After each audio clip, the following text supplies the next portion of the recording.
high school basketball tournament preview show continues here on Channel 8 WMTW. How about our top plays of the year? Terrian Moss of Portland off balance 25-footer at the buzzer to end the quarter. Emily Jakes of Edward Little. She gets fouled and somehow manages to muscle it in from 18 feet. York's Madigan Koger. Check it out. The crafty play off the defender's backside and makes the layup. Then a magical night for Joey Burnham in the Sanford community. The team manager gets a chance to play, and he buries the three. How about that? And not to be outdone, Nate Jewell of Winthrop, a three-year manager, told he could suit up on senior night, gets one shot, and he makes it count, burying that one shot. Amazing stuff. All right, in Class D, Washburn girls up north looking for their sixth straight title. That would tie Valley for the longest run of state championships. The boys of Valley did that from '99 to 2003.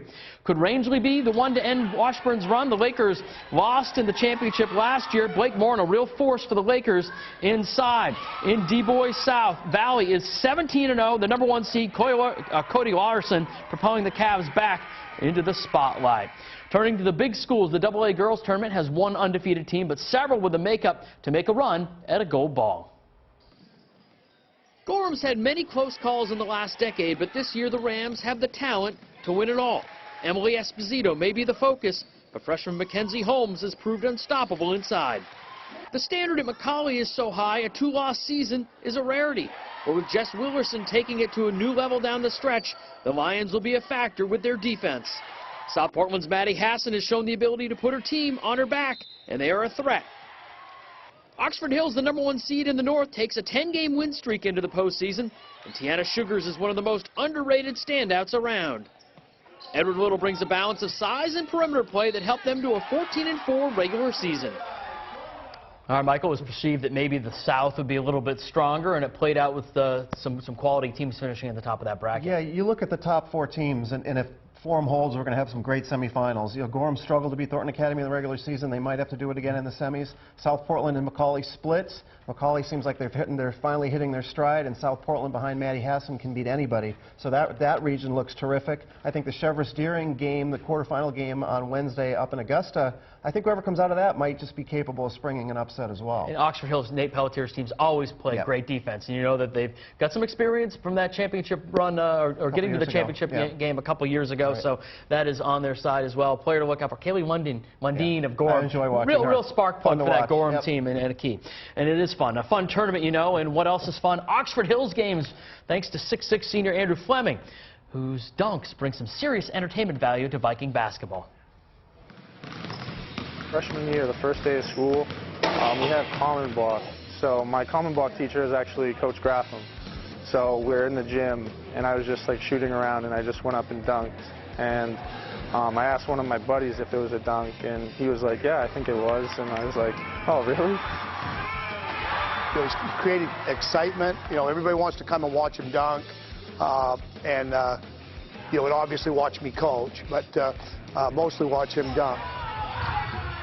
Pretty much Graffam, Coach O always tell us just try to dunk whenever you get a chance, just to get everyone pumped up. Nobody else really hammers it like he does, and that's why people come to see him play.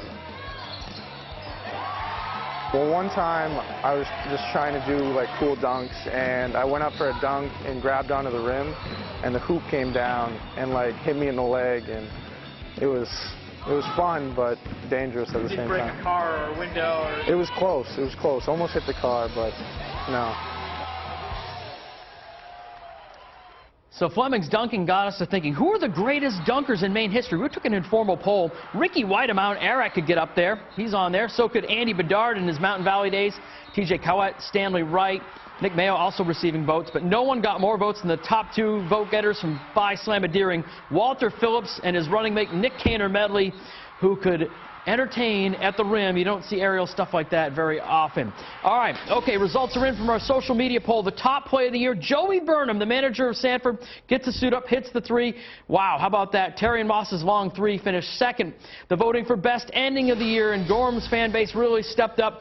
Stephen Burns with a buzzer beater to beat Greeley. Shannon Todd's buzzer beater was second.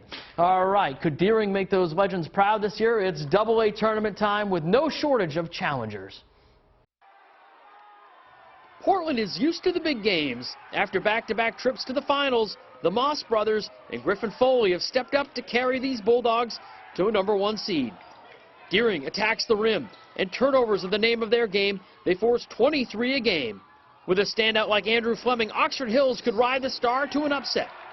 In the South, Thornton is the #1 seed for the 3rd time ever. Jack Tilley can control a game at the point, and David Cohan is rapidly emerging inside.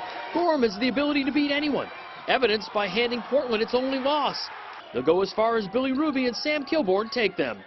Massabesic set a school record for wins, and with Tyus Ripley Sprague and company, they'll play end-to-end basketball and try and run you out of the gym. This should be interesting, Michael. Yeah, it's going to be fun. It's definitely going to be fun. You look down south, you've got a Gorham team that handed Portland its only loss. Thornton Academy's quietly put together a really good season that has them as a top seed. Massabesic, as mentioned, having their best season ever. I know a lot of people are excited to see them. And then up north, I mean, it's kind of felt all season like we're on a Portland-Deering collision course.